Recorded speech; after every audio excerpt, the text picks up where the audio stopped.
ഉണ്ട്, സുഖം തന്നെയല്ലേ? നമുക്ക് സൈക്കോളജിയുടെ കുറേ ക്ലാസ്സുകളൊക്കെ മുന്നോട്ട് പോയി. അപ്പോൾ ക്ലാസ്സുകൾ മുന്നോട്ട് പോകുന്നതിനനുസരിച്ച് നിങ്ങളുടെ പഠനവും മുന്നോട്ട് പോകണം. അതായിരിക്കണം നമ്മുടെ ലക്ഷ്യം. അതല്ലെങ്കിൽ എന്തൊക്കെയോ എവിടേക്കോ മിസ്സാവും. നമ്മുടെ ക്ലാസ്സുകൾ കാണണം, നോട്ടുകൾ കൃത്യമായിരുന്ന് പഠിക്കണം, റിവിഷൻ ചെയ്യണം.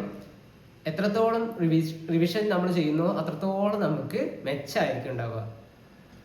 എല്ലാവർക്കും മനസ്സിലാവുന്നുണ്ടാവും കരുതും. എത്രത്തോളം നമ്മൾ റിവിഷൻ കൂടുന്നോ അത്രത്തോളം നന്നാവും. അപ്പോൾ ലാസ്റ്റ് ക്ലാസ്സിൽ നമ്മൾ കുറേ വികാസ തത്വങ്ങളൊക്കെ പറഞ്ഞു. കുട്ടികളുടെ വികാസ തത്വങ്ങൾ, അവരുടെ വൈകാരിക പ്രകടനങ്ങൾ, കാതറിൻ എം ബ്രിഡ്ജസ് ചാർട്ട്, കുറച്ച് പ്രീവിയസ് ഇയർ ചോദ്യങ്ങൾ എന്നിവയൊക്കെയാണ് ലാസ്റ്റ് ക്ലാസ്സിൽ നമ്മൾ നോക്കിയത്. ഇന്നത്തെ ക്ലാസ്സിൽ നമ്മൾ അതിൻ്റെ തുടർച്ചയായ ധാരാളം ചോദ്യങ്ങൾ ചോദിക്കാവുന്ന എന്നാൽ ഏറ്റവും നിസ്സാരമായ ഭാഗമാണ് ഇന്ന് നോക്കുന്നത്. എല്ലാവർക്കും സെല്ല ഓൺലൈൻ പ്ലാറ്റ്ഫോമിൻ്റെ പുതിയൊരു സെഷനിലേക്ക് സ്വാഗതം. നമുക്ക് സൈക്കോളജിയുടെ അടുത്ത ഭാഗം നമുക്കൊന്ന് നോക്കാം. ഇത് വലിയൊരു ടെൻഷൻ അടിച്ച് ചെയ്യേണ്ട പ്രവൃത്തിയൊന്നുമല്ല. വളരെ ലഘുവായി, ഏറ്റവും സിമ്പിളായിട്ട് ആലോചിച്ചാൽ മാത്രം മതി. വളരെ ലഘുവായ ഒരു സബ്ജക്റ്റാണ് സൈക്കോളജി എന്ന് മാത്രം മനസ്സിലാക്കുക. എല്ലാവരും മുൻപേ പഠിച്ച കാര്യം തന്നെയാണ്. അതിനെ ഒന്ന് പൊടി തട്ടി അടക്കുക എന്ന് മാത്രം ആലോചിച്ചാൽ മതി. അപ്പോൾ നമുക്ക് ഇന്നത്തെ ഭാഗത്തേക്ക് നമുക്ക് തുടങ്ങാം. വികാസഘട്ടങ്ങൾ എന്തൊക്കെയാണ്? വികാസഘട്ടങ്ങൾ ഒരു കുട്ടിയുടെ ജനനം മുതൽ ആ കുട്ടിയുടെ മരണം വരെ തുടരുന്ന വികാസത്തെക്കുറിച്ച് നമ്മൾ പറഞ്ഞതാണ്.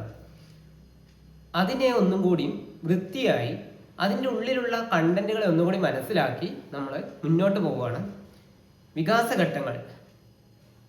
വികാസഘട്ടങ്ങൾ പറയുമ്പോൾ നിങ്ങളത് വലിയൊരു കണ്ടന്റ് ആയിട്ടൊന്നും കരുതണ്ട. നിങ്ങളുടെ മനസ്സിലുള്ള അല്ലെങ്കിൽ നിങ്ങളുടെ കുട്ടികളെ തന്നെ കരുതിയാൽ മതി. നിങ്ങളുടെ കുട്ടികൾ എങ്ങനെയൊക്കെ നിങ്ങളുടെ അടുത്ത് പെരുമാറിയിരുന്നു, അവരുടെ വളർച്ച നിങ്ങളുടെ മുന്നിൽ കണ്ടതാണ്, അവരുമായിട്ട് റിലേറ്റ് ചെയ്യുക. അങ്ങനെ റിലേറ്റ് ചെയ്യുമ്പോൾ നമുക്ക് മനസ്സിലാവും, ഇതൊക്കെ ഇങ്ങനെയൊക്കെ ആണല്ലേ എന്നുള്ളത്. അപ്പോൾ വികാസഘട്ടങ്ങൾ നമ്മൾ 10-15 ക്യാരക്ടറിസ്റ്റിക്സ് പറഞ്ഞിരുന്നു. വികാസം അനുസ്യൂതമാണ്, വികാസം പ്രവചിക്കാൻ സാധിക്കും, വികാസം സഞ്ചിത സ്വഭാവത്തോടു കൂടെയുള്ളതാണ്, അങ്ങനെയുള്ള കുറേ കാര്യങ്ങൾ പറഞ്ഞിരുന്നു. ശിരപ്പാദാദി മുഖക്രമം, വികാസം ശരീരമധ്യത്തിൽ നിന്ന് വശങ്ങളിലേക്ക് എന്നിവയൊക്കെ പറഞ്ഞതാണ്. അപ്പോൾ ആ ക്ലാസ്സുകളൊക്കെ ഒന്ന് നന്നായി വായിച്ച് പഠിച്ച് മനസ്സിലാക്കിയതിന് ശേഷം മാത്രമേ ഇവിടെ വരിക. കാരണം ഞാൻ ക്ലാസ്സുകളെ ഓർഡർ ചെയ്തിരിക്കുന്നത് കൃത്യമായി മനസ്സിലാക്കുക എളുപ്പത്തിന് വേണ്ടിയിട്ടാണ്. അപ്പോൾ മുന്നത്തെ ക്ലാസ്സുകളുടെ തുടർച്ചയാണ് ഈ ക്ലാസ്സുകൾ എന്ന് ആദ്യം മനസ്സിലാക്കുക. മുന്നത്തെ ക്ലാസ്സുകൾ കാണാത്തവരുണ്ടെങ്കിൽ അത് പോയി കാണുക, നന്നായിട്ട് പഠിക്കുക, അതിനുശേഷം ഇതിലേക്ക് ഇരിക്കുക. നോക്കാം വികാസഘട്ടങ്ങൾ. വികാസത്തിലെ ആദ്യത്തെ കാര്യം തന്നെ നമ്മൾ പറഞ്ഞിരുന്നു. വികാസം ഒരു കുട്ടി ജനിക്കുന്നതിന് മുന്നേ ആരംഭിക്കുന്നു. അതായത് വികാസം എന്നത് രണ്ടായിട്ട് തരംതിരിക്കുകയാണ്. നമുക്ക് നോക്കാം. ഇവിടെ കൃത്യമായിട്ട് കാണാൻ പറ്റും, 2 കോളങ്ങളായിട്ട് എഴുതിയിട്ടുണ്ട്. 1, 2. പഠിക്കാൻ എളുപ്പത്തിനാണ് ഇങ്ങനെ പറയുന്നത്.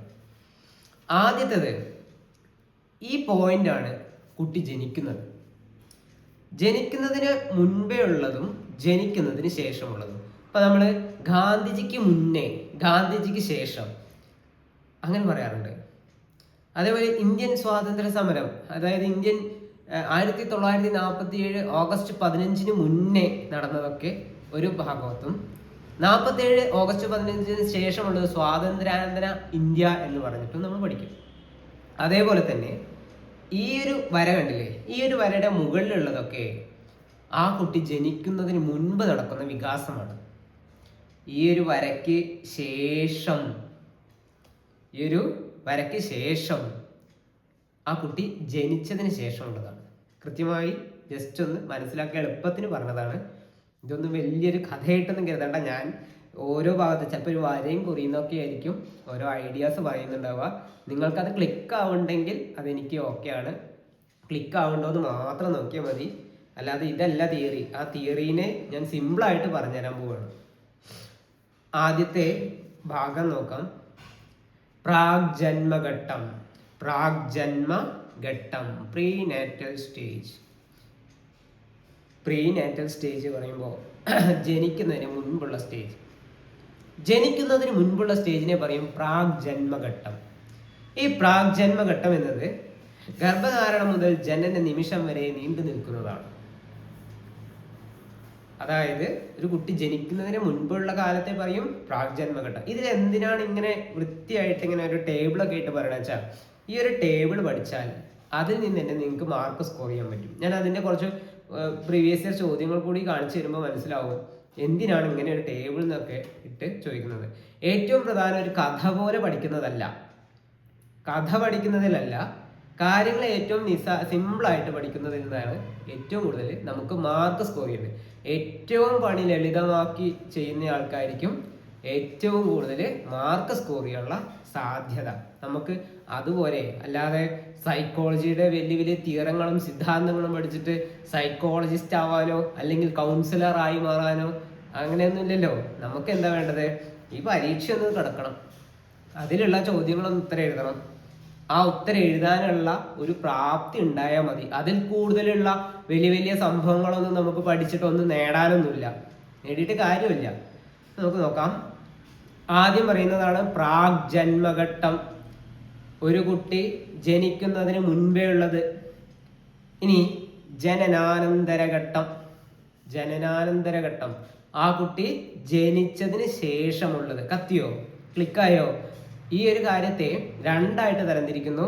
ഒന്ന് പ്രാഗ് ജന്മഘട്ടം, കുട്ടി ജനിക്കുന്നതിന് മുൻപേ ഉള്ള കാര്യത്തെ പറയുന്നതാണ് പ്രാഗ് ജന്മഘട്ടം. രണ്ടാമത് കുട്ടി ജനിച്ചതിന് ശേഷമുള്ള കാര്യങ്ങളെ പറയുന്നതാണ് ജനനാനന്തരഘട്ടം, ജനിച്ചതിന് ശേഷമുള്ള ഘട്ടം എന്ന് പറയുന്നു. ഇനി അതിൻ്റെ ഉള്ളിലുള്ള കാര്യങ്ങളാണ് പറയുന്നത്. അതിൻ്റെ ഉള്ളിലുള്ള കാര്യങ്ങൾ ഞാൻ പറയുമ്പോൾ ശ്രദ്ധിക്കുക, കാലഘട്ടം അല്ലെങ്കിൽ ആ ഒരു പ്രായഘടന ആണ് പ്രധാനം. അല്ലാതെ കാര്യത്തെ കൂടുതൽ ഗഹനമായിട്ട് പഠിക്കല്ല, അതിലുള്ള കാലം, ആ കാലത്തിനാണ് പ്രാധാന്യം. പ്രാഗ് ജന്മഘട്ടം വലിയ ചോദ്യമൊന്നും ഉണ്ടാവില്ല. 3 സ്റ്റേജുകളാണുള്ളത്: ബീജാങ്കുരണ ഘട്ടം, ഭ്രൂണഘട്ടം, ഗർഭഘട്ടം. നോക്കാം. പോസ്റ്റ് നാറ്റൽ സ്റ്റേജ് എന്ന് പറയും. ഇതിലാണ് നമുക്കുള്ള സാധനങ്ങൾ, നമുക്ക് ചോദിക്കുന്ന കാര്യങ്ങൾ. നോക്കാം. ആദ്യത്തേത് ശൈശവം. ശൈശവം ഏത് കാലത്താണ് ഇൻഫാൻസി സ്റ്റേജ് എന്നറിയപ്പെടുന്നത്? ഒരു ചോദ്യമാണ്. ശൈശവം ജനനം മുതൽ 2-3 വർഷം വരെ നീണ്ടു നിൽക്കുന്നതാണ്. ശൈശവം എന്നത് ഒരു കുട്ടിയുടെ ജനനം മുതൽ 2-3 വർഷം വരെ നീണ്ടു നിൽക്കുന്നതാണ്. ക്ലിയർ അല്ലേ? ചോദ്യമാണ് കേട്ടോ. അടുത്തത് ബാല്യം. ബാല്യം എന്നാൽ എന്താണ്? ബാല്യത്തിന്റെ കാലഘടന അറിയാം. 3 മുതൽ 12 വയസ്സ് വരെയുള്ള കാലം. 3 മുതൽ 12 വയസ്സ് വരെയുള്ള ഈ കാലത്തെ മൊത്തത്തിൽ ബാല്യം എന്ന് പറയും. ആ ബാല്യത്തെ 3 തരംതിരിക്കുന്നു. വളരെ പ്രധാനപ്പെട്ടത്, ഈ ഭാഗത്തു നിന്ന് ഇഷ്ടം പോലെ ചോദ്യങ്ങൾ വരുന്ന സാധനമാണ്. ആദി ബാല്യം, മധ്യബാല്യം, അന്ത്യബാല്യം. ആദി, മധ്യ, അന്ത്യം. ബാല്യം പറഞ്ഞാൽ മൊത്തം 3 മുതൽ 12 വയസ്സ് വരെ നീണ്ടു നിൽക്കുന്ന ഒറ്റ സ്ട്രക്ചറാണ്. അതിൻ്റെ ഉള്ളില് 3 തരംതിരിക്കുകയാണ്. ആദി ബാല്യം, മധ്യബാല്യം, അന്ത്യബാല്യം. ആദി പറഞ്ഞാൽ തുടക്കം, മധ്യം പറഞ്ഞാൽ നടുക്ക്, അന്ത്യം പറഞ്ഞാൽ അവസാനം. ആദി, മധ്യം, അന്ത്യം. ക്ലിയർ? ആദി, മധ്യം, അന്ത്യം. ഇനി അതിന്റെ സമയഘടനയാണ്. ആദി ബാല്യം പറഞ്ഞാൽ 3 മുതൽ 6 വയസ്സ് വരെ, എല്ലാം 3 വർഷം കൂട്ടിയാൽ മതി. 3 മുതൽ 6 വയസ്സ് വരെ ഉള്ളതാണ് ആദി ബാല്യം. 6 മുതൽ 9 വരെയുള്ളതാണ് മധ്യബാല്യം. 6 മുതൽ 9 വരെയാണ് മധ്യബാല്യം ഉള്ളത്. 9 മുതൽ 12 വരെയാണ് അന്ത്യബാല്യം ഉള്ളത്. ഇവിടെയുള്ള പ്രീവിയസ് ചോദ്യം ടീച്ചർമാരും മാഷന്മാരെ കേട്ടോളും. താഴെ തന്നിരിക്കുന്നതിൽ ഏത് കാലഘടനയാണ് മധ്യബാല്യമായി കണക്കാക്കുന്നത്? 3 മുതൽ 6 വരെ, 6 മുതൽ 9 വരെ, 9 മുതൽ 12 വരെ, 3 മുതൽ 12 വരെ. 4 ഓപ്ഷൻ തന്നു. മധ്യബാല്യമാണ് ചോദിച്ചിരുന്നത്. പരീക്ഷയുടെ സമ്മർദ്ദത്തിൽ അത്രയും ചോദ്യങ്ങളുടെ ഇടയിൽ ഇങ്ങനെ ഒരു സാധനം വന്നാൽ കൃത്യമായിട്ട് കണക്ട് ചെയ്യാത്ത ഒരാൾക്ക് കിട്ടില്ല, തെറ്റും. അത് കണക്ട് ചെയ്യാൻ ഞാനൊരു ഐഡിയ പറഞ്ഞുതരാം. മൂന്നായിട്ടല്ലേ ഈ സാധനത്തെ തരംതിരിച്ചിരിക്കുന്നത്? ആദിബാല്യം, മധ്യബാല്യം, അന്ത്യബാല്യം. തുടക്കം എവിടുന്ന? 3-ൽ നിന്ന്. അവസാനം എവിടെയാ? 12. അത് കണക്ട് ചെയ്യുക. ആദി പറഞ്ഞാൽ അവന്റെ തുടക്കം വരെ 3-ലല്ലേ? 3 കൂടെ 3 കൂട്ടിയാൽ 6. അതാണ് ആദിബാല്യത്തിന്റെ കാലഗണന, 3 മുതൽ 6 വയസ്സ് വരെ. ഈ ഭാഗത്തിൽ നിന്ന് മധ്യബാല്യം തുടങ്ങുന്നത് 6 വയസ്സിൽ നിന്നാണ്. 6 കൂടെ 3 കൂട്ടിയാൽ 9 അല്ലേ? 9-ൽ അത് അവസാനിക്കുകയും ചെയ്യും. 6 മുതൽ 9 വയസ്സ് വരെയാണ് മധ്യബാല്യം. കണക്ട് ചെയ്യോ? അടുത്തത് അന്ത്യബാല്യം തുടങ്ങുക എവിടെയാ? 9-ലാണ്. അവസാനിക്കുക എവിടെയാ? നേരത്തെ വരച്ച വരണ്ട് 12. അങ്ങനെയുള്ള ഈ 3 കൂട്ടിയതാണ് ബാല്യം. ഓരോന്നും 3 വയസ്സിന്റെ ഗ്യാപ്പിലാണ്. ഇത്രയേ ഉള്ളൂ. സിമ്പിൾ കാലഘടനയാണ് ഇതിൽ നിന്ന് ചോദിക്കുന്ന പരമാവധി ചോദ്യമുള്ളത്. പക്ഷെ ആ ചോദിക്കുന്ന ചോദ്യങ്ങൾ വൃത്തിയായിട്ട് പഠിച്ചിരിക്കണം. കാരണം നമ്മുടെ ചൈൽഡ് സൈക്കോളജി ആ ഭാഗത്ത് നിന്ന് വരുന്ന ചോദ്യങ്ങളിൽ പ്രധാനപ്പെട്ടതാണ് ഈ കാലഘടന. അടുത്തതാണ് കൗമാരം. ഈ പ്രായം എല്ലാവർക്കും അറിയാം. 12 മുതൽ 18, 19 വരെയുള്ള ഈ കാലഘട്ടം. ടീൻ ഏജ് എന്ന് പറയൂലേ? Tin age 13. 12 കഴിഞ്ഞാൽ ഫുള്ള് ടീനുകളാ. 13, 14, 15, 16, 17, 18, 19. ഇത്രയും നീണ്ടു നിൽക്കുന്ന കാലഘട്ടമാണ് കൗമാരം. ഒരു ഹൈസ്കൂൾ, ഹയർ സെക്കൻഡറി ലെവലും ഒക്കെ ഉള്ള ഭാഗത്ത് കുട്ടികൾ ഈ കൗമാരഘട്ടത്തിലാണ്. ചക്കയിൽ അല്ല, മുതിർന്ന മാങ്ങയ്ക്ക് എത്തിയിട്ടുമില്ല, ഈ ചെറിയ കണ്ണിമാങ്ങന്ന് പോരും ചെയ്തു പറയണ പ്രായമാണ് കൗമാരം. അടുത്ത യൗവനം 20 മുതൽ 50 വയസ്സ് വരെ.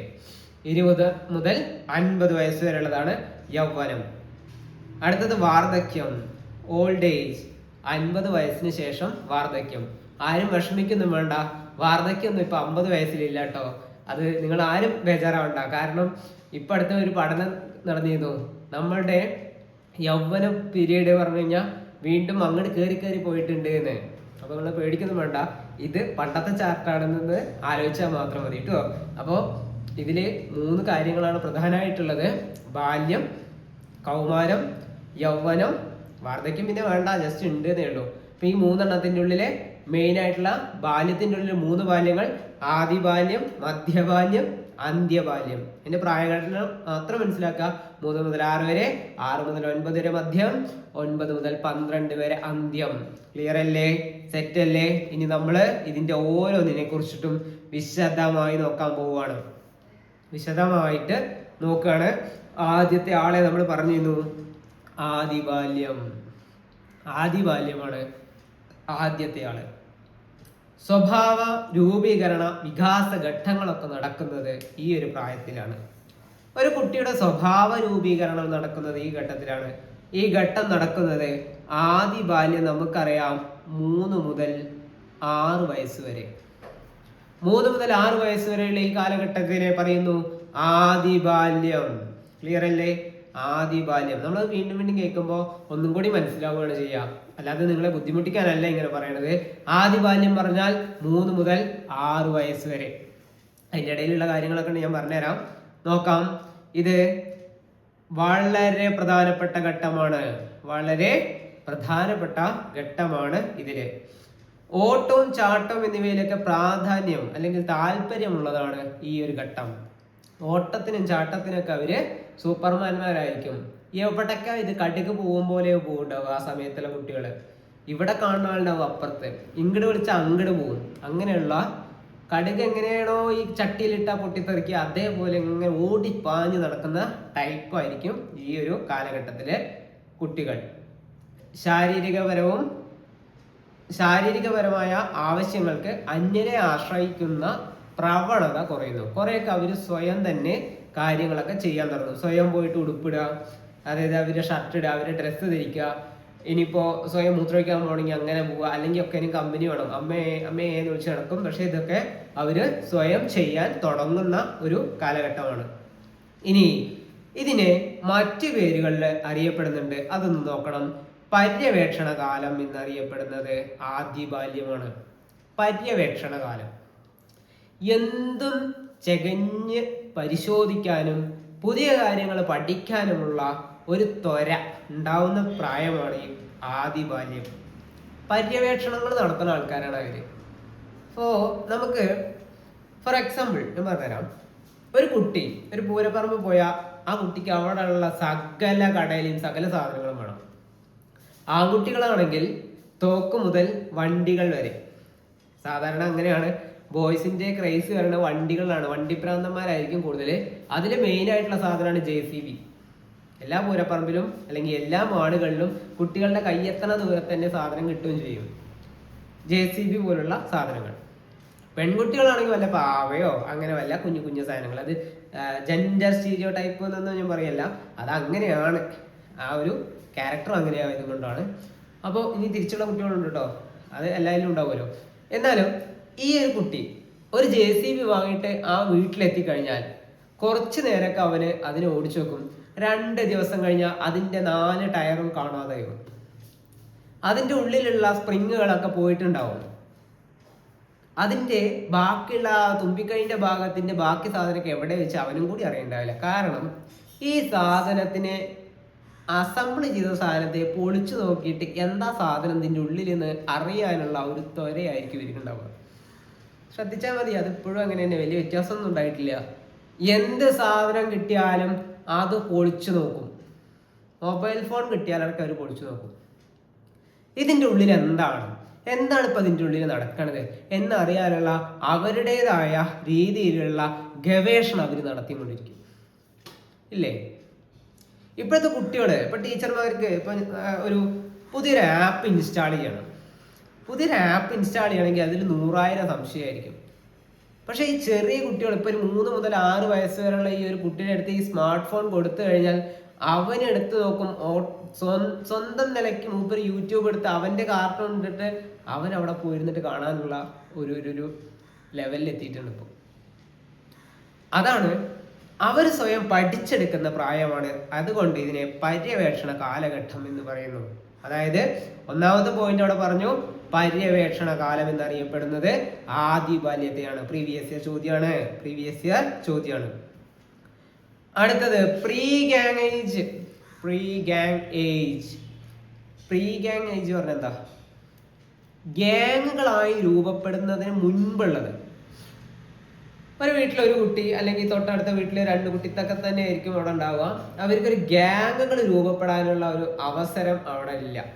അവർ സ്വയം അവരുടേതായ ലോകത്ത് ഒതുങ്ങിക്കൂടി അവരുടേതായ ഗവേഷണങ്ങളിലും പരീക്ഷണങ്ങളിലൊക്കെ ഏർപ്പെട്ട് കളികളൊക്കെ കളിച്ച് അവരുടേതായ ഒരു രീതിയിൽ ചുറ്റിപ്പറ്റിയാണ് ഈ ഒരു കാലഘട്ടം കൂടുതലുണ്ടാവുക. കാരണം നഴ്സറിയിലൊക്കെ അങ്ങനെ കൊണ്ടാക്കാൻ തുടങ്ങുന്ന അല്ലെങ്കിൽ സ്റ്റാർട്ട് ചെയ്യുന്ന ഒരു പ്രായമാണ്.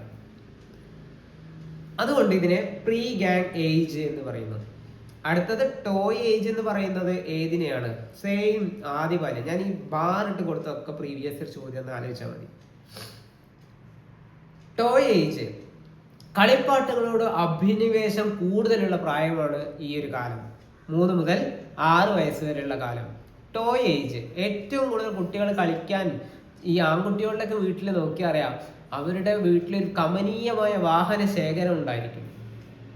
ഷെൽഫ് അവിടെ ഇവിടെ കൊട്ടകൾ ഇങ്ങനെ നിറച്ച് വെച്ചിട്ടുണ്ടാവും.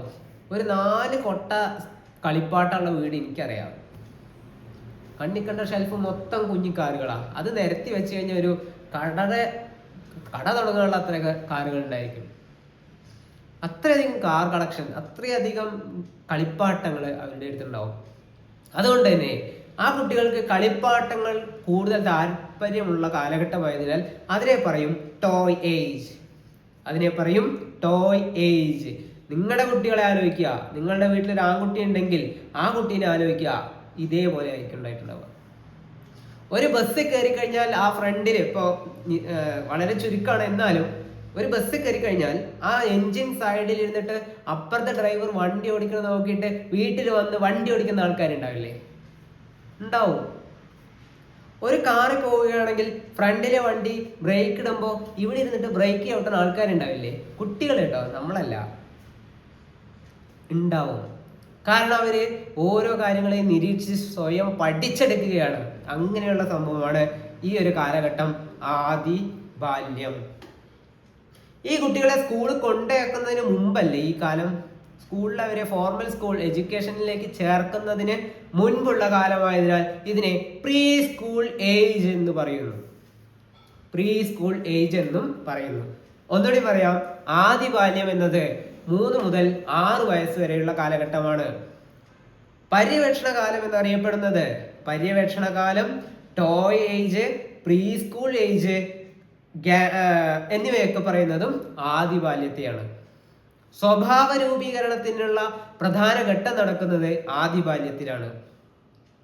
പ്രധാനപ്പെട്ട ഈ കാലഘട്ടത്തിലാണ് ഓട്ടവും ചാട്ടവും ഒക്കെ കൂടുതൽ ഉണ്ടാവുക. അടുത്ത പോയിന്റ്, ജന്തുകഥകൾ, പാട്ട് എന്നിവയിൽ താല്പര്യം. ജന്തുകഥകൾ, പാട്ട് എന്നിവയിലൊക്കെ ഇവർക്ക് വൻ താല്പര്യമായിരിക്കും. അവർ കാണുന്ന കാർട്ടൂൺ ഫുള്ള് ഇതേപോലുള്ള ജന്തുക്കളായിരിക്കും കൂടുതൽ. അനിമൽസ് ഉള്ള താല്പര്യങ്ങൾ, അങ്ങനത്തെ കാർട്ടൂണുകൾ, അങ്ങനത്തെ സിനിമകൾ, അതായിരിക്കും അവർക്ക് താല്പര്യം. അല്ലാതെ ലൂസിഫർ ഒന്നും ആയിരിക്കില്ല അവർക്ക് ഇപ്പൊ താല്പര്യമുള്ളത്. അതേപോലെ ഇപ്പൊ നമ്മൾക്ക് നമ്മുടെ ഒരു ഏജ് ഗ്രൂപ്പിലുള്ള ആൾക്കാർക്കുള്ള ഇഷ്ടപ്പെടുന്ന സിനിമകളായിരിക്കില്ല, നമ്മുടെ താല്പര്യങ്ങളായിരിക്കില്ല ആ പ്രായത്തിലുള്ള കുട്ടികൾക്ക് ഉണ്ടാവുക. അവർക്ക് വല്ല കുഞ്ഞ്, പുഴു, പാറ്റ, കബീഷ്, ചെറിയ കുഞ്ഞുള്ള തവള, അങ്ങനെയുള്ള സാധനങ്ങളൊക്കെ ക്യാരക്ടേഴ്സായി വരുന്ന കാർട്ടൂണുകൾ. ഇനി അതേപോലെ ജന്തുക്കൾ കൂടുതലായി വരുന്ന സിനിമകള്, അതായത് അനിമേഷൻ സിനിമകളുണ്ട്.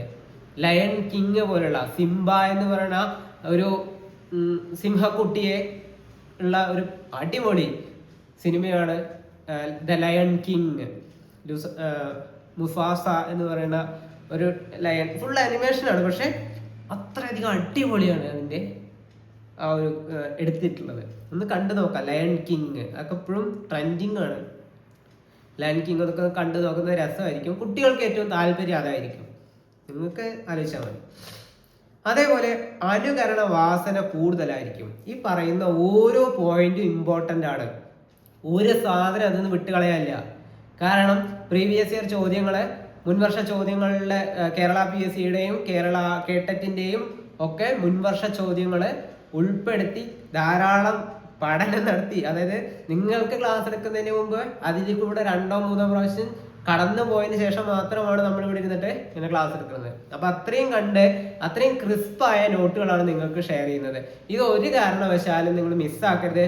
ഇത് ഷെയർ ചെയ്തിട്ട് വിടരുത്. കാരണം ധാരാളം എഫേർട്ട് എടുത്തിട്ടാണ് നമ്മൾ ഈ ഓരോ വീഡിയോസും ഓരോ കണ്ടന്റും തയ്യാറാക്കിയിട്ടുള്ളത്. അപ്പോൾ വെറുതെ നിങ്ങൾ നിങ്ങളുടെ കൂട്ടുകാർക്ക് ഓക്കെ അവനും കൂടി പഠിച്ചോട്ടെ നല്ലതല്ലേ എഴുതിയിട്ട് ഷെയർ ചെയ്ത് വിടുമ്പോൾ ഞങ്ങളുടെ എഫേർട്ടാണ് പോകുന്നത് എന്ന് കൂടി മനസ്സിലാക്കിയാൽ മതി. അപ്പോൾ നമുക്ക് നോക്കാം. അനുകരണ വാസന കൂടുതലായിരിക്കും. അനുകരണ വാസന കൂടുതലായിരിക്കും. ചെറിയ കുട്ടികളെ ആലോചിച്ചാൽ മതി. ചെറിയ കുട്ടികള് അവരുടെ വീട്ടിലുള്ള ആൾക്കാരെ അനുകരിക്കും. മുത്തശ്ശനും മുത്തശ്ശി ഉണ്ടെങ്കിൽ അവർ കാണിക്കുന്ന അതേപോലെ കാണിക്കാൻ നോക്കും. നടത്തത്തിന്റെ സ്റ്റൈല് മുതൽ സംസാര രീതി വരെ കാണിക്കും. അടുത്ത പ്രധാനപ്പെട്ടതാണ് സചേതന ചിന്ത. എന്താണ് സചേതന ചിന്ത? ജീവനില്ലാത്ത വസ്തുക്കളെ ജീവനുള്ളതായി കണക്കാക്കുന്നതാണ് സചേതന ചിന്ത. ഒരു കുട്ടി അവനൊരു റിമോട്ട് എടുത്തിട്ട് ഫോണിൽ അടിക്കും പോലെ ഇങ്ങനെ ഞെക്കുന്നു. കാരണം മുതിർന്നവർ ഇത് ചെയ്യണമെന്ന് കാണുന്ന ആളാണ് ഒരു കുട്ടി. അത് നേരെ ചെവിയിൽ വെക്കുന്നു. അവൻ അച്ഛൻ്റെ അടുത്ത്, അമ്മയുടെ അടുത്ത്, ആരുടെ അടുത്താണെങ്കിൽ അല്ലെങ്കിൽ അവൻ്റെ ഫ്രണ്ട്സിൻ്റെ അടുത്താണെങ്കിൽ നന്നായിട്ട് വർത്തമാനം പറയും. എൻ്റെ ഒക്കെ എന്ത് കൂത്താൻ വെച്ചോ കേച്ചോ എന്നൊക്കെ ചോദിക്കില്ലേ? അത് മുതിർന്നവരെ കണ്ട് ശീലിക്കുന്നതാണ്. അതേപോലെ പെൺകുട്ടികളാണെങ്കിൽ പെൺകുട്ടികൾ ഈ പാവകളെയൊക്കെ കാണിക്കാനായിട്ടുണ്ട്. പാവകളെ ഞാനൊരു ഇതായിട്ട് പറയല്ല, കൂടുതൽ അങ്ങനെയാണ്. പാവകളെ അവര് കുളിപ്പിക്കും, പാവകൾക്ക് പൗഡർ ഇട്ട് കൊടുക്കും, കണ്ണെഴുതി കൊടുക്കും, അവരെ അവരുടേതായ രീതിയിൽ കടത്തി ഓർക്കും. താരാട്ടൊക്കെ പാടിയിട്ട് അവൻ കടത്തി ഓർക്കുണ്ടാവുക ചിലപ്പോ കുട്ടികളെ. അപ്പോ ജീവനില്ലാത്ത വസ്തുക്കളെ ജീവനുള്ളതായി കരുതുന്നതാണ് സചേതന ചിന്ത. ജീവനില്ലാത്ത വസ്തുക്കളെ ജീവനുള്ളതായി കാണുന്നതാണ് സചേതന ചിന്ത. ദാ ഒരു കുട്ടി ഇവിടെ ഇരുന്നിട്ട് ഭയങ്കരമായിട്ട് വർത്താനം പറയണ കണ്ടില്ലേ? ഇത് അവൻ്റെതായ അവൻ്റെ ആരുടെ അടുത്തോ വളരെ കാര്യമായിട്ട് വിശേഷങ്ങളൊക്കെ പങ്കിടാണ്. കയ്യിലൊരു ഫോണൊക്കെ വെച്ചിട്ട് ജീവനില്ലാത്ത സാധനമാണ് കേട്ടോ, അതിനെ ജീവനുള്ളത് പോലെ കണക്കാക്കുന്നതാണ് സചേതന ചിന്ത. ഇതുവരെ കത്തിയിലെ ക്ലിയർ അല്ലേ? സിമ്പിളാണ്. ആദിബാല്യം പറഞ്ഞാൽ pre school age, pre gang age, toy age, പര്യവേഷണ കാലം എന്നറിയപ്പെടുന്നതൊക്കെയുള്ള 3 മുതൽ 6 വയസ്സ് വരെ പ്രായത്തിലുള്ളതിനെയാണ് ആദി ബാല്യം എന്ന് പറയുന്നത്. ക്ലിയർ അല്ലേ? ഈ പോയിന്റുകളുടെ അപ്പുറം നിങ്ങൾക്കൊരു ചോദ്യം ഉണ്ടാവാൻ സാധ്യതയില്ല. കാരണം സൈക്കോളജിയിലെ ഇപ്രാവശ്യം ഒരു കേട്ടറ്റ് പരീക്ഷ നടന്നാൽ അത് സൈക്കോളജിയുടെ അപ്പുറത്തുനിന്ന് ചോദിക്കാനൊന്നും പറ്റൂലല്ലോ. ഇതിന്റെ ഉള്ളിൽ നിന്നല്ലേ ചോദിക്കാൻ പറ്റൂ. ഇതിന്റെ ഉള്ളിലൊക്കെ ചോദിച്ച് ഏകദേശമൊക്കെ തഴമ്പിയിട്ടുണ്ട്. ആ സാധനങ്ങളൊക്കെ ഗവേഷണം നടത്തിയ പോലെ പഠിച്ചിട്ടാണ് ഞങ്ങൾ നിങ്ങൾക്ക് മുമ്പ് പറഞ്ഞു തരണത്. അപ്പോൾ നന്നായിട്ട് എഫേർട്ട് ഇട്ടിട്ടാണ് ഇത്രയും ക്രിസ്പായ നോട്ടുകൾ തയ്യാറാക്കുന്നത്. അപ്പോൾ പരമാവധി ഉപയോഗപ്പെടുത്തുക. കണ്ട എല്ലാവർക്കും ഷെയർ ചെയ്തിട്ട് ഞങ്ങളുടെ ആ ഒരു പ്രയത്നത്തെ ഇല്ലാതാക്കരുത് എന്ന് മാത്രമേ പറയാനുള്ളൂ. ഷെയർ ചെയ്യണേം കൊണ്ട് നിങ്ങൾക്കും മറ്റുള്ളവരെ സഹായിക്കലായിരിക്കാം. അവരുടെ അടുത്ത് ഞങ്ങളിലേക്കൊന്ന് ചേരാൻ പറഞ്ഞാൽ മാത്രം മതി. കാരണം ഞങ്ങൾ നന്നായിട്ട് എഫേർട്ട് ഇടുന്നുണ്ട്, നിങ്ങൾക്ക് വേണ്ട എല്ലാ സപ്പോർട്ടും തരുന്നുണ്ട്. അടുത്ത ഭാഗത്തിലേക്ക് പോവാം. മധ്യബാല്യം എന്താണ് മധ്യബാല്യം? മധ്യബാല്യം പറഞ്ഞാൽ 6 മുതൽ 9 വയസ്സ് വരെ 6 മുതൽ 9 വയസ്സ് വരെയുള്ള ഈ കാലഘട്ടത്തെയാണ് മധ്യബാല്യം എന്ന് അറിയപ്പെടുന്നത്. ഈ കാലഘട്ടത്തിലാണ് കുട്ടികൾ ധാരാളം ചോദ്യങ്ങൾ ചോദിക്കുന്നത്. ഈ കാലഘട്ടത്തിലെ കുട്ടികളാണ് LP സ്കൂളുകളിലൊക്കെ ഉണ്ടാവുക. LP സ്കൂളുകളിലൊക്കെ ഉണ്ടാവുന്നത് ഈ പ്രായത്തിലുള്ള കുട്ടികളാണ്. അവർക്ക് ചോദ്യങ്ങൾ ചോദിക്കുന്ന പ്രായമാണിത്. ധാരാളം ചോദ്യങ്ങൾ ചോദിക്കുന്നു. നമ്മൾ ഉത്തരം പറയുന്നതിന് അവർക്ക് പറ്റാത്തുണ്ടെങ്കിൽ അതിനെ അവഗണിക്കും. ധാരാളം ചോദ്യങ്ങൾ അവർ ചോദിച്ചുകൊണ്ടേയിരിക്കും. ഈ ചോദ്യങ്ങളിൽ അവർക്ക് തൃപ്തമായ ഉത്തരമല്ലെങ്കിൽ അവരതിനെ അവഗണിക്കും. നിങ്ങളൊരു കുട്ടിയെ കൊണ്ട് അല്ലെങ്കിൽ കുട്ടികളെയും കൊണ്ട് എവിടേക്കെങ്കിലും യാത്ര പോവുകയാണ്, ഒരു വലിയ ഹൈവേ കൂടെ ലോങ് ഡിസ്റ്റൻസ് യാത്ര പോവുകയാണെങ്കിൽ അവനെങ്ങനെ മുമ്പിലൊരു ഭാരത് ബെൻസിന്റെ വലിയൊരു ടോറസ് പോയിക്കൊണ്ടിരിക്കുകയാണെങ്കിൽ അവൻ ചോദിക്കാൻ തുടങ്ങും, എന്താ വാപ്പ അല്ലെങ്കിൽ അച്ഛാ ഇതിന്റെ ഉള്ളിൽ ഇത്രയും സാധനങ്ങൾ വലിച്ചിട്ട് ഇത് ഇത്രയും ഇതായിട്ട് പോണത്, ഇത്രയും സിമ്പിളായിട്ട് എങ്ങനെ പോണത്, ഇതിന് എത്ര ചക്രമുണ്ട്, ഇതിനെങ്ങനെ ശക്തി വരണത്, വണ്ടിക്ക് എങ്ങനെ ശക്തി വരണത്, ഈ വണ്ടി എങ്ങനെ ആൾക്ക് ഈ കുഞ്ഞെ സാധനത്തെ നിയന്ത്രിക്കാൻ പറ്റാതൊന്നും പറ്റില്ല, അവന് പറയാൻ പറ്റണ്ടാവില്ല. എന്നാൽ അവൻ്റെതായ രീതിയിൽ അവൻ കൺവേ ചെയ്യും അത്തരം കാര്യങ്ങൾ. ഇനി വീട്ടിൽ ഉപ്പിടുകയാണെങ്കിൽ എന്തിനാ കറിക്ക് ഇത്ര ഉപ്പിടണത്, എന്തിനാ എന്നെ കുളിപ്പിക്കണതിന് മുന്നേ തലയിൽ എണ്ണ തേക്കണത്, എന്തിനാ സോപ്പ് ഇങ്ങനെ പതപ്പിക്കണത്, സോപ്പ് എങ്ങനെ പതയണ്, ഡൗട്ടാണ്. ആ കുട്ടിക്ക് സംശയമാണ്. ഈ സംശയം തീർത്ത് കൊടുത്താൽ നിങ്ങൾക്ക് തീരൂല. മുണ്ടാതെ പോണ ചെക്കാവുന്നത് പറഞ്ഞിട്ട് നമ്മൾ അതിനെ ആട്ടി വിടും. അത് കുട്ടിയുടെ കുഴപ്പമല്ല, ആ പ്രായത്തിന്റെ കുഴപ്പമാണ്. കാര്യങ്ങളെ പഠിച്ചെടുക്കുന്ന പ്രായമാണ്. അതാണ് മധ്യബാല്യം. മാറി മാറി വരുന്ന വൈകാരിക ചിന്തകൾ. ഇവിടെ ചെറിയ സ്പെല്ലിംഗ് മിസ്റ്റേക്ക് ഉണ്ട്, അതാണ് ഞാൻ അപ്പം തന്നെ ഇട്ട് കർപ്പിച്ചത്. വൈകാരിക ചിന്തകളാണ്. മാറി മാറി വരുന്ന വൈകാരിക ചിന്തകൾ ഉണ്ടായിരിക്കും. സംഘബോധം രൂപപ്പെടുന്ന കാലഘട്ടം. സ്കൂളിൽ കുട്ടി ചെന്ന് LP സ്കൂളിലൊക്കെ കുട്ടികളുടെ അടുത്തൊരു ഗ്യാങ് ആയി രൂപപ്പെടുന്ന കാലഘട്ടത്തെയാണ് സംഘബോധം രൂപപ്പെടുന്ന കാലഘട്ടം എന്ന് പറയുന്നത്. സംഘബോധം രൂപപ്പെടുന്ന കാലഘട്ടമാണ് മധ്യബാല്യം. അടുത്തത് യാഥാർത്ഥ ബോധവുമായി താദാമ്യം പ്രാപിക്കുന്നു. പിന്നെ അക്ഷരത്തെറ്റ്, ഞാൻ തന്നെ ടൈപ്പ് ചെയ്തതാ, എന്നാലും സംഭവം തെറ്റി. താദാമ്യം പ്രാപിക്കുക. താദാമ്യം പറഞ്ഞാൽ പൊരുത്തപ്പെടുക. മുന്നേ അവൻ്റെതായ ഭാവനാലോകത്ത് മാത്രം വിഹരിച്ചു കൊണ്ടിരുന്ന ഒരു കുട്ടി ഇപ്പോ ലോകത്തെ കാര്യങ്ങളെയൊക്കെ അവൻ്റെതായ രീതിയിൽ പഠിക്കുന്നു, അവൻ്റെതായ രീതിയിൽ കാര്യങ്ങളെ മനസ്സിലാക്കിയെടുക്കുന്നു. മഴ പെയ്താൽ കുട പിടിക്കണം, സ്കൂളിൽ നിന്ന് വന്നാൽ കയ്യും കാലും കഴുകിയിട്ട് ഉള്ളിൽ കയറാൻ പാടുമോ, കുളിച്ചതിന് ശേഷം രാവിലെ സ്കൂളിലേക്ക് പോകാൻ പറ്റുമോ, രാവിലെയും രാത്രിയും ബ്രഷ് ചെയ്യണം. അങ്ങനെ കുറച്ച് കാര്യങ്ങളൊക്കെ അവൻ സ്വയം മനസ്സിലാക്കി ചെയ്യും. അതാണ് യഥാർത്ഥ ലോകവുമായി താദാമ്യം പ്രാപിക്കുന്നു എന്ന് പറയുന്നത്. സംഘബോധം തീവ്രമാകുന്നു. കമ്പനീസ് ഉണ്ടാവുന്ന പ്രായമാണ്. കമ്പനീസ് എന്ന് പറഞ്ഞു കഴിഞ്ഞാൽ കുട്ടികൾ തമ്മിലുള്ള ഒരു ബോണ്ടിങ് രൂപപ്പെടുന്ന പ്രായമാണിത്. അവരുടേതായ രീതിയിൽ അവരെന്ത് ചെയ്യും, അവര് ആ ഒരു കമ്പനികളൊക്കെ നിലനിർത്തിക്കൊണ്ടിരിക്കും. അടുത്ത പോയിന്റ്, സങ്കല്പ ലോകത്തു നിന്നും വിടുതൽ.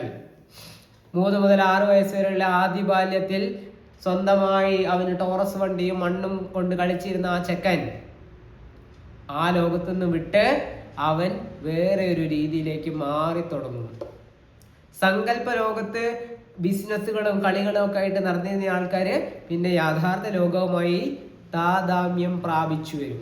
അതാണ് ഈ പ്രായം, മധ്യബാല്യം. മധ്യബാല്യത്തിന്റെ കാലഘട്ടമാണ് 6 മുതൽ 9 വയസ്സ് വരെയുള്ള പ്രധാനപ്പെട്ട സാധനം. ആ കാലഘട്ടമാണ്. പറഞ്ഞിട്ടെങ്കിലും അത് മനസ്സിൽ കയറ്റുക, അല്ലെങ്കിൽ മൂക്കുകൂടെങ്കിലും കയറ്റാൻ നോക്കുക. കാരണം നമുക്ക് പരീക്ഷ പാസ്സാവണം. ക്ലിയർ അല്ലേ? മുന്നോട്ട് പോവാം. അവസാനത്തെ ആള് അന്ത്യബാല്യം, 9 മുതൽ 12 വരെ. 9 മുതൽ 12 വരെ വയസ്സ് വരെയുള്ള ഈ കാലഘട്ടമാണ് അന്ത്യബാല്യം. അവസാനം, അന്ത്യം, അവസാനം എന്ന് ആലോചിച്ചാൽ മതി. അന്ത്യബാല്യം, അവസാനത്തെ ബാല്യത്തിന്റെ അവസാനം. മത്സരബോധം വർദ്ധിക്കുന്നു. കോമ്പറ്റീഷൻ മൈൻഡ് കൂടുന്ന പ്രായമാണ് ഈ അന്ത്യബാല്യം. മറ്റുള്ള ക്വിസ് മത്സരങ്ങളിലൊക്കെ നടക്കുമ്പോൾ അവന് 1 മാർക്ക് അതാ കൊടുത്തു, നിൽക്കും വേണം ടീച്ചർ ഈ മാർക്ക്. പരീക്ഷാ പേപ്പർ നോക്കി കൊടുത്ത അവന് നമ്മുടെ 1/2 മാർക്ക് നിൽക്കും വേണം. അതേ ചോദ്യത്തിന് അതേ ഉത്തരം കൊടുത്തരി അരതരി പറഞ്ഞിട്ട് വരില്ലേ? അതാണ് ഈ പറയുന്നത് അന്ത്യബാല്യം. മത്സരബോധം വർദ്ധിക്കുന്ന പ്രായം. ധൈര്യം, കായികശേഷി എന്നിവ കൂടുന്നു. ഭയങ്കര ധൈര്യമായിരിക്കും. ഞാൻ ചെയ്യാം, എന്തെങ്കിലും ഇറങ്ങണം, കിണറ്റി ചാടണം പറഞ്ഞാൽ ഞാൻ ചാടാം, ആ റെഡിയാണ് മൂപ്പരെ. അങ്ങനെ വരുന്ന ആ സമയമാണ് അന്ത്യബാല്യം. ധൈര്യം കൂടും, കായികശേഷി കൂടും, ഒന്നും കൂടിയൊക്കെ പവർഫുൾ ആയി മാറും. യഥാർത്ഥ ബോധം കൈവരുന്നു. യഥാർത്ഥത്തിലുള്ള കാര്യങ്ങളെയൊക്കെ മനസ്സിലാക്കി എടുക്കാനുള്ള ഒരു പ്രായമായി, പക്വതയായി വരുന്ന കാലഘട്ടമാണ് മധ്യബാല്യം. യഥാർത്ഥ ബോധത്തോടെ കാര്യങ്ങളെയൊക്കെ മനസ്സിലാക്കാനൊക്കെ അവൻ തുടങ്ങുന്നു. UP സ്കൂളിലൊക്കെ എത്തിയ ആ കുട്ടി മുതൽ ഒരു 8ാം ക്ലാസ് 9ാം ക്ലാസ് വരെയൊക്കെയുള്ള കുട്ടികളെയാണ് ഇതിൽ ഉൾപ്പെടുത്തുക. അടുത്തത് കായിക ശക്തിയും വർദ്ധിക്കുന്നു. കായിക ശക്തി വർദ്ധിക്കുക പറഞ്ഞാൽ എന്താ? ഒന്നും കൂടി അവന് സ്പോർട്സ്മാൻ സ്പിരിറ്റിലൂടെ കാര്യങ്ങളെയൊക്കെ അവൻ സ്വന്തമായിട്ട് ഓടാനും ചാടാനും ഒക്കെ തുടങ്ങും. വീരാരാധന വർദ്ധിക്കുന്നു. വീരാരാധന ഈ രജനീകാന്തിന്റെ അതേപോലെ വിജയ് തുടങ്ങിയ ആൾക്കാരൊക്കെ പുതിയ പടം ഇറങ്ങുന്ന ദിവസം തമിഴ്നാട്ടിൽ പാലഭിഷേകം, കുംഭാഭിഷേകം, കേരളത്തിലുണ്ട് കേട്ടോ. അതൊക്കെ ഇപ്പോൾ വീരാരാധന. തങ്ങൾ ആരാധിക്കുന്ന ആരാധനാ കഥാപാത്രങ്ങൾ അന്ധമായിട്ട് അങ്ങോട്ട് വിശ്വസിക്കും. 2024 ഇറങ്ങിയ ഒരു സിനിമയാണ് ആവേശം. ഫഹദ് ഫാസിലിന്റെ സിനിമയാണ് ആവേശം. വെറും കോമഡിയാണ്, കോമഡി എന്റർടൈനറാണത്. ആവേശത്തിലെ രംഗണ്ണന്റെ മോഡലില് അവര് ഡ്രസ് ഇട്ടിരുന്നു, വൈറ്റ് ആൻഡ് വൈറ്റ്, കയ്യിലൊരു ഗോൾഡിന്റെ ഇതൊക്കെ. ചില കുട്ടികളൊക്കെ കാണിക്കാൻ ഞാൻ കണ്ടിട്ടുണ്ട്. അതാ ഞാൻ പറഞ്ഞത്. അവരാരാധിക്കുന്ന ആൾക്കാരെ അവര് ഭയങ്കരമായിട്ട് ഇങ്ങോട്ട് ഉള്ളിലേക്ക് ആവാഹിക്കും. പുലിമുരുകൻ സിനിമ ഇറങ്ങിയ കാലത്ത് പുലിമുരുകൻ ചെരുപ്പുകൾ ട്രെൻഡിങ് ആയിരുന്നു. ആ കെട്ടിക്കിടക്കുന്ന ടൈപ്പ് ചെരുപ്പുകൾ. അങ്ങനെ അവരുടേതായ ആരാധനാപാത്രങ്ങളെ അവർ ആരാധിച്ചുകൊണ്ടിരിക്കും. അപ്പോൾ ഞാൻ വലുതായി കഴിഞ്ഞാൽ മൈക്കിൾ ഷുമാക്കറിനെ പോലെ കാർ ഓടിക്കണം പറഞ്ഞിരുന്നു. അല്ലെങ്കിൽ ഞാൻ വലുതായി കഴിഞ്ഞാൽ മറ്റേ അർണോൾഡിനെ പോലെയുള്ള ബോഡി ഉണ്ടാക്കണം എന്ന് പറയുന്നത്. ഒരു 6ലോ 7ലോ എത്തിയ ചെക്കനാണ് ഇപ്പോൾ ഷുഗർ കട്ട് ഡയറ്റൊക്കെ എടുക്കണത്.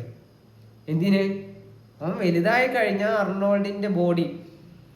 അതൊക്കെയാണ് വീരാരാധന എന്ന് പറയുന്നത്. ഇന്ന ആളെ പോലെ ഞാൻ ആവണം, ഇന്ന ആളെ പോലെ ഞാൻ എത്തണം. അതാണ് വീരാരാധന. പ്രവർത്തനങ്ങൾക്ക് ശാസ്ത്രീയമായ ചിന്ത. എന്തെങ്കിലും പ്രവർത്തനം ചെയ്യുകയാണെങ്കിൽ അതിനെ ശാസ്ത്രീയമായി ചിന്തിക്കാനും വിശകലനം ചെയ്യാനുമുള്ള ശേഷി ഉണ്ടാകുന്ന പ്രായമാണ് അന്ത്യബാല്യം. വൈകാരിക പ്രകടനം, ഉത്തരവാദിത്തം ഏറ്റെടുക്കൽ എന്നിവ കാണപ്പെടുന്നു. വൈകാരികമായിട്ടൊക്കെ പ്രതികരിക്കും. ഇടയ്ക്ക് പൊട്ടിത്തെറിക്കും, കരയും, അങ്ങനെയുള്ള കാര്യങ്ങളൊക്കെ ഉണ്ട്. ഇന്ന അവൻ കുട്ടിയില്ല എന്നൊക്കെ പറഞ്ഞിട്ട് കരയണ എത്രയോ കുട്ടികളുണ്ടായിരിക്കും. വൈകാരികമായി പ്രതികരിക്കുകയും ഉത്തരവാദിത്തങ്ങളെ ഞാൻ ഏറ്റെടുത്തു കൊള്ളാമെന്ന് പറഞ്ഞ് ഏറ്റെടുക്കുകയും ചെയ്യുന്ന പ്രായമാണ് അന്ത്യബാല്യം. ക്ലിയർ അല്ലേ? 3 ബാല്യങ്ങളെയും ഇമ്പോർട്ടൻ്റ് ആയ കാര്യങ്ങളാണ് ഇതൊക്കെയാണ്. ഇതിലെ ഓരോ പോയിന്റും ഇമ്പോർട്ടൻ്റ് ആണ്, ഒന്നും വിട്ട് കളയാനില്ല. കാണാതെ പഠിക്കുകയൊന്നും വേണ്ട, കണക്ട് ചെയ്ത് പഠിക്കുക, കുട്ടികളുമായി കണക്ട് ചെയ്യുക. നിങ്ങൾക്ക് ചോദ്യം കാണുമ്പോൾ കണക്ഷൻ കത്തിയാൽ ഉത്തരായി. ക്ലിയർ? മുന്നോട്ട് പോട്ടെ. അടുത്തതാണ് കൗമാരം. കൗമാരം എന്ന പദം ലാറ്റിൻ ഭാഷയിൽ നിന്ന് രൂപപ്പെട്ടു. അഡോളസേർ എന്ന ലാറ്റിൻ പദത്തിൽ നിന്ന് രൂപപ്പെട്ടതാണ് അഡോളസെൻസ്, കൗമാരം എന്ന പ്രായം. തെറ്റുകളിലേക്ക് വ്യതിചലിക്കാനുള്ള പ്രവണത കൂടുതലായിരിക്കും. തെറ്റുകളിലേക്ക് വ്യതിചലിക്കാനുള്ള പ്രവണത കൂടുതലായിരിക്കും. ഇതാ കണ്ടോ, ദിലീപ് ഇരുന്നിട്ട് ഗഞ്ച വലിക്കാണ്. ഒരു പഫ് എടുക്കും. തിളക്കം സിനിമയിലുള്ള സംഭവമാണിത്. ഒരു പഫ് എടുക്കും. വാട്ട് എ ബ്യൂട്ടിഫുൾ പീപ്പിൾ എന്നൊക്കെ പറയുന്ന രംഗമുണ്ട്. അതാണിത്.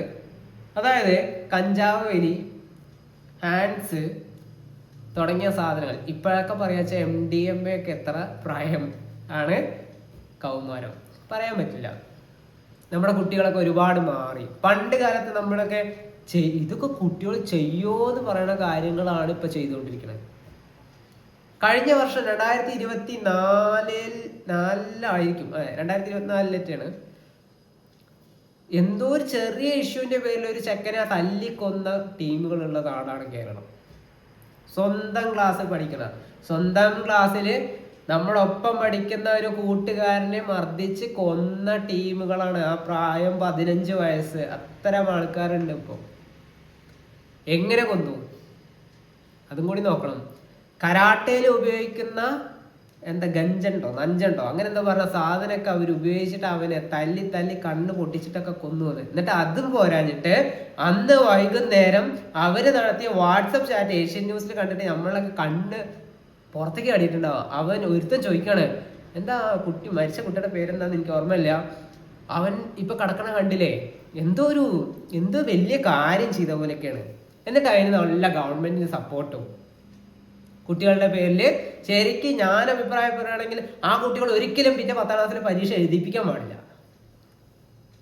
10ാം ക്ലാസ്സിലെ പരീക്ഷ അവർക്ക് വേറെ എഴുതാനുള്ള സൗകര്യം കൊടുത്ത് അവര് ജയിച്ചു. അവരൊക്കെ ജയിച്ചിട്ട് എന്താണ് ഈ ഉണ്ടാവുന്നത്? ഇത്രയും സംഭവം ശരി, ജുവനൈൽ കോടതിയിൽ വരുന്ന കാര്യമാണെങ്കിലും ഇങ്ങനത്തെ കാര്യങ്ങളൊക്കെ നമ്മൾ ഒന്നുകൂടി കാര്യമായിട്ട് കാണണം. കാരണം കുട്ടികൾ പറഞ്ഞു കഴിഞ്ഞാൽ വളരെ മോശം രീതിയിലേക്ക് മാറിയിട്ടുണ്ട്. എന്താണ് ഓരോ കുട്ടികളുടെ ലെവല്? അപ്പൊ അത് ഞാൻ പറഞ്ഞ കുറച്ച് കയറി പോവും. തെറ്റുകളിലേക്ക് വ്യതിചലിക്കാനുള്ള പ്രവണത കൂടുതലായിരിക്കും. തെറ്റുകളിൽ ചെയ്യുമ്പോൾ അവര് ഭയങ്കര യോജിപ്പായിരിക്കും. ഉപദേശങ്ങളോട് വിയോജിക്കുന്ന പ്രായം. അനുഭവം ഉണ്ടാവില്ലേ ടീച്ചർമാരെ മാഷന്മാരെ? ഈ ഉപദേശം പറഞ്ഞാൽ നമുക്ക് തീരെ ഇഷ്ടമല്ല, ഉപദേശങ്ങൾ ഇഷ്ടമല്ല. ഉപദേശങ്ങളോട് വിയോജിക്കും. എടുത്തുചാട്ട ശക്തി അവർക്ക് കൂടുതലായിരിക്കും. ഇതൊന്നും എക്സ്പ്ലെയിൻ ചെയ്യേണ്ട ആവശ്യമില്ല, കാരണം എല്ലാം കണ്ണിന്റെ മുമ്പിൽ കാണുന്നുണ്ടാവും. എടുത്തുചാട്ടം കൂടുതലായിരിക്കും. നിങ്ങളുടെ ഉപദേശമൊന്നും എനിക്ക് വേണ്ട എന്ന് പറയുന്ന പ്രായം. തെറ്റുകളിലേക്ക് വ്യതിചലിക്കാനുള്ള പ്രായം. വികാരങ്ങൾക്ക് അടിമപ്പെടുന്ന പ്രായം. സൗഹൃദ വലയത്തിന് കാര്യമായ സ്വാധീനമുള്ള പ്രായം. ഇതൊക്കെ കൗമാരഘട്ടമാണ്. പ്രീവിയസ് ഇയറിലെ അവിടെയും ഇവിടെയും തൊട്ടും തലോടിയും പോയ ഭാഗങ്ങളാണ് ഈ പറഞ്ഞതെല്ലാം. ഇതൊക്കെ കാണാതെ പഠിക്കണം. വേറെ എന്തെങ്കിലും എഴുതി വെച്ച് പഠിക്കണം. ആലോചിച്ചാൽ കിട്ടില്ലേ? ഇത്രയേ ഉള്ളൂ ഈ ഒരു കാര്യം. സമ്മർദ്ദങ്ങളുടെയും കൊടുങ്കാറ്റുകളുടെയും കാലഘട്ടം എന്ന് സ്റ്റാൻലി ഹാൾ പറഞ്ഞത് ഏത് കാലഘട്ടത്തെയാണ്? സ്റ്റാൻലി ഹാൾ പറയുന്നത് സമ്മർദ്ദങ്ങളുടെയും കൊടുങ്കാറ്റുകളുടെയും കാലഘട്ടം എന്ന് പറഞ്ഞത് കൗമാരം. ഡേ ഡ്രീമിംഗ് ഏറ്റവും കൂടുതൽ നടക്കുന്നത് കൗമാര കാലഘട്ടത്തിലാണ്. ദിവാസ്വപ്നങ്ങളിൽ മുഴുകിയിരിക്കുന്നവർ. ക്ലാസ്സിലും ടീച്ചർ അവിടെ ഇരുന്നിട്ട് കണക്കിന്റെ വലിയ വലിയ കാര്യങ്ങൾ അവിടെ പറയുന്നു. ത്രികോണമിതി, ത്രികോണം, നീളം, വീതി, ഉയരം എന്നൊക്കെ പറഞ്ഞ് ടീച്ചർ അവിടെ കാര്യമായിട്ട് ക്ലാസ് എടുക്കുമ്പോൾ ഇവൻ ഇവിടെ ഇരുന്നിട്ട് അവൻ്റെതായ ലോകത്ത് ചിലപ്പോൾ നോട്ട്ബുക്കിലെ ഫ്രണ്ട് പേജിന് താടി മീശി വരച്ചു കൊടുക്കുന്ന മുതൽ തുടങ്ങിയ അവൻ്റെതായ ഭാവനയിൽ അവൻ വിഹരിക്കും. ഹോളിംഗ് വർത്ത് പറഞ്ഞ വേറൊരു വാക്കുണ്ട്, period of temporary insanity. Temporary insanity, period of temporary insanity എന്ന് പറഞ്ഞത് ആര്? ഹോളിംഗ് വർത്ത്. ഇത്രയും പറഞ്ഞത് ക്ലിക്കായിട്ടുണ്ടാവും. ഇതൊന്നും കാണാതെ പഠിക്കേണ്ട ആവശ്യമില്ല, ജസ്റ്റ് കണക്ട് ചെയ്താൽ മാത്രം മതി. ഈ കാര്യങ്ങളൊക്കെ ഗഹനമായിട്ട് പഠിക്കേണ്ട ആവശ്യമൊന്നുമില്ല. കുറച്ച് മുൻവർഷ ചോദ്യങ്ങളിലൂടെ നമുക്കൊന്ന് കടന്നു പോവാം. ഞാൻ ഇപ്പോൾ ഇട്ട മുൻവർഷ ചോദ്യങ്ങൾ കഴിഞ്ഞ ക്ലാസ്സിലെയും കൂടി ഉണ്ടായിരിക്കും. ഒന്ന് റീക്യാച്ച് ചെയ്യാൻ വേണ്ടിയിട്ടാണ് ടീച്ചർമാരെ. ഒന്ന് വായിച്ചു നോക്കൂ. ഇത് മുൻവർഷ ചോദ്യം തന്നെയാണ്.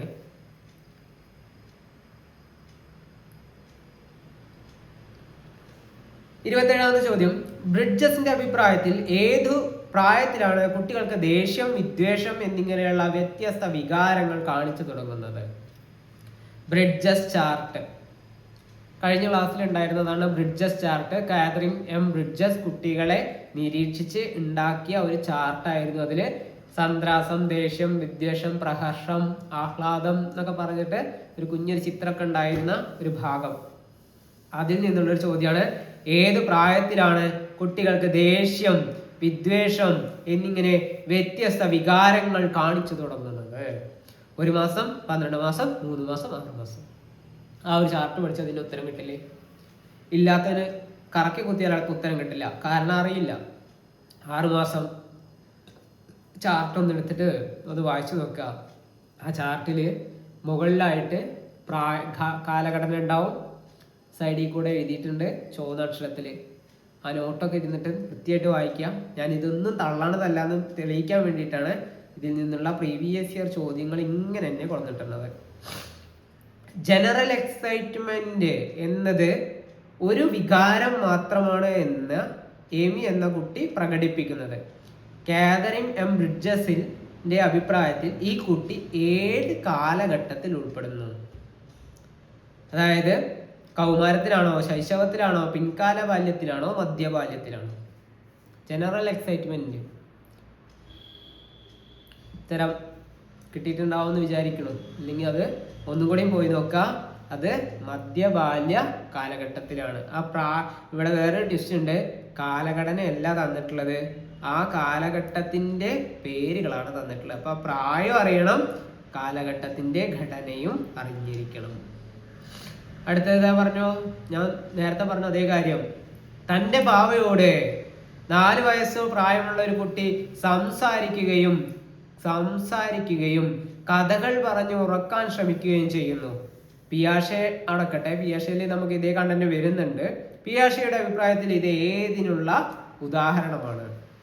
അനുമാന നിഗമന ചിന്ത, ആനിമിസ്റ്റിക് ചിന്ത, വസ്തുസ്ഥൈര്യം, കേന്ദ്രീകരണം. നമ്മൾ എന്ന് പറഞ്ഞിട്ടേ ഉള്ളൂ. സചേതന ചിന്ത, സചേതനം, ജീവനുള്ള വസ്തുക്കളെ ജീവനോടെ കണക്കാക്കപ്പെടുന്നു എന്നതിനെയാണ് സചേതന ചിന്ത എന്ന് പറയുന്നത്. ക്ലിയർ അല്ലേ? ഇനി ശിശുവികാരങ്ങൾ പറഞ്ഞ ഭാഗത്ത് നിന്ന് ചോദിച്ച ഒരു ചോദ്യം. പ്രീ പ്രൈമറി ക്ലാസ്സിൽ പഠിക്കുന്ന ടോമി കരഞ്ഞുകൊണ്ടിരിക്കെ മിഠായി കണ്ടയുടനെ പൊടുന്നനെ കരച്ചിൽ നിർത്തി ചിരിക്കാൻ ആരംഭിച്ചു. ഇത് എന്തിനെ സൂചിപ്പിക്കുന്നു? കുട്ടികളുടെ വികാരങ്ങൾ തീക്ഷ്ണമാണ്, കുട്ടികളുടെ വികാരങ്ങൾ ക്ഷണികമാണ്, വികാരങ്ങൾ നിയന്ത്രിക്കാൻ സാധിക്കും, കുട്ടികൾക്ക് വികാരങ്ങൾ മറച്ചു വെക്കാൻ സാധിക്കും. ഫസ്റ്റ് ആ കണ്ടന്റ് അറിയാത്ത ഒരാള് ഒറ്റയടിക്ക് എഴുതും, ആ ചെക്കൻ കരഞ്ഞുകൊണ്ടേ ഇരിക്കല്ലേ, ആ ചെക്കൻ കരഞ്ഞുകൊണ്ടേ ഇരിക്കുമ്പോ പെട്ടെന്ന് കരച്ചിൽ നിർത്തി. ഇത്രയും ആലോചിച്ച പോരെ? വികാരങ്ങൾ ക്ഷണികമാണ്. കണ്ടന്റ് ജസ്റ്റ് അറിയണ ഒരാൾക്ക് പെട്ടെന്ന് നിർത്തും. കരഞ്ഞുകൊണ്ടേയിരിക്കെ മിഠായി കണ്ടയുടൻ പൊടുന്നനെ കരച്ചിൽ നിർത്തി. പൊടുന്നനെ പറഞ്ഞ പെട്ടെന്ന്. വേഗം എഴുതാം. ക്ഷണികം. ക്ഷണികം പറഞ്ഞാൽ വളരെ കുറച്ചു കാലം, കുറച്ച് സമയം മാത്രം എന്നതാണ് ഉദ്ദേശിക്കുന്നത്. ക്ലിയർ അല്ലേ? ഇപ്പൊ ഞാനിവിടെ കുറേയേറെ കാര്യങ്ങൾ പറഞ്ഞു കഴിഞ്ഞു. ഈ കാര്യങ്ങൾ, ഈ ഒരു നോട്ട് പറഞ്ഞാൽ അത്രയും ഇമ്പോർട്ടൻ്റ് ആണ്. ഇതിലെല്ലാ കാര്യങ്ങളും ചോദിച്ച കാര്യങ്ങൾ തന്നെയാണ്, അല്ലാതെ ഞാൻ തള്ളണതല്ല. പ്രീവിയസ് ഇയറിൽ ചോദിച്ച കാര്യങ്ങളും കൂടി കാണിച്ചു തരുന്നത് ഇത് ഞാൻ തള്ളുന്നതല്ല, ഇതെല്ലാം ഉള്ളതാണ് എന്ന് നിങ്ങളെ ബോധ്യപ്പെടുത്തുകയാണ്. നോട്ട് പഠിക്കുക, വൃത്തിയായിട്ട് പഠിക്കുക. ആ വൃത്തിയായിട്ട് പഠിച്ചാൽ മാത്രം മതി. വൃത്തിയായിട്ട് പഠിക്കുന്നതിലൂടെ നിങ്ങൾക്ക് എന്ത് ചെയ്യാൻ സാധിക്കും? വൃത്തിയായിട്ട് പഠിക്കുന്നതിലൂടെ ഈ ഒരു സൈക്കോളജി എന്ന ഭാഗം കവർ ചെയ്യാൻ സാധിക്കും. സൈക്കോളജി മാത്രമല്ല, എല്ലാ വിഷയവും കേട്ടോ. അപ്പോൾ ടീച്ചേഴ്സ്, നിങ്ങൾ എല്ലാവരും നല്ല രീതിയിൽ ഈ വീഡിയോസ് ഒരു വട്ടം കാണുക. ഒരു വട്ടം കണ്ട് മനസ്സിലായില്ലെങ്കിൽ ഒരു വട്ടം കൂടി കാണുക. 2x ഇട്ട് കണ്ടോളൂ, കുഴപ്പമില്ല. ഒരു വട്ടം കൂടി കണ്ടിട്ട് ആ നോട്ടിലൂടെയും കടന്നു പോവുക. കുറച്ച് പ്രീവിയസ് ചോദ്യങ്ങൾ താഴെ ഉണ്ടാവും, അതും കൂടി ചെയ്യാം. പരിശീലന ചോദ്യങ്ങൾ ഒരു വലിയൊരു സംഭവമായിട്ട് തന്നെ തയ്യാറാക്കിക്കൊണ്ടിരിക്കുകയാണ്. അത് ഒരു നിശ്ചിത ഭാഗം എത്തിക്കഴിഞ്ഞാൽ നിങ്ങൾക്ക് എക്സാം രൂപത്തിൽ വരുന്നതാണ്. മുഴുവൻ ആപ്പിലൂടെ ആയതിനാൽ യാതൊരു പേടിയും പേടിക്കണ്ട. നിങ്ങളുടെ അടുത്ത് സ്റ്റോർ ചെയ്യേണ്ട ആവശ്യമൊന്നുമില്ല. ഇത് ഞങ്ങളുടെ സെർവറിൽ കിടന്നോളും. എപ്പോൾ വേണമെങ്കിലും നിങ്ങൾക്ക് ഇരുന്ന് പഠിക്കാം. എല്ലാവിധ സൗകര്യങ്ങളും ഉണ്ട്. നിങ്ങൾ പഠിക്കാനുള്ള ഒരു ക്ഷമ അല്ലെങ്കിൽ പഠിക്കാനുള്ള മനസ്സുണ്ടെങ്കിൽ മാത്രം മതി. കേട്ടിട്ടൊക്കെ പുഷ്പം പോലെ പാസ്സാവാം. അപ്പോൾ നമുക്ക് അടുത്ത ക്ലാസ്സിൽ കാണാം. Thank you.